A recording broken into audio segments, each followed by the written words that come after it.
The different rate of VAT paid on charging your electric vehicle at home, compared to charging it in public, is well known.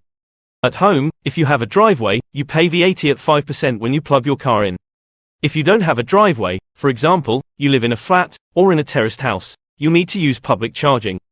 And these public charge points will make you pay VAT at 20%. HMRC insist this is right, and have written guidance to prove it. But is it right? No. So why exactly is it wrong? The law says that electricity sold for domestic use attracts the 5% reduced rate of VAT. Domestic means, primarily, that the electricity is used in living accommodation. Suppliers check that you have a Class 1 or Class 2 meter, and a database called ECOS, to make sure they get this right.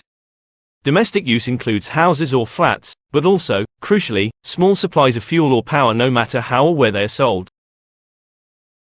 Small or low-volume supplies are defined in the VAT Act as electricity sold to the same person at the same premises at a rate of less than 33 kilowatt-hours per day. The law doesn't restrict this to applying to supplies made to houses, buildings, or anywhere else. This is why some business electricity bills, including those for meters at water pumps or fire equipment which are nowhere near a building, are charged VAT at 5%. Where electric vehicles are involved, HMRC insists that the small supply rules require the supply to be to a building. This is nothing more than fiction. And inconsistent fiction at that.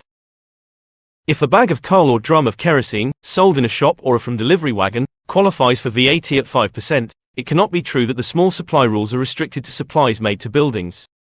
When HMRC say electricity sold through public charges must be at 20% VAT, they are making up rules which have no basis in law. HMRC guidance is not law, no matter how hard they wish it was. Electric vehicles typically consume around 10 to 12 kilowatt-hours per charge, which gives several hundred miles of driving. So even if you charge twice a day at the same public charger, that's still lower than the small supply limit of 33 kilowatt-hours per day. The answer to this problem is not complicated. HMRC just need to stop making things up, and apply the law which already exists. Another solution, which is slower, would be if the government introduced new law to put the matter beyond doubt. It might say that supplies of electricity intended for use in vehicles are always subject to VAT at 5%. Job done. Until one of those things happens, people with big houses and a driveway will pay less tax than people who don't. HMRC could solve this problem tomorrow.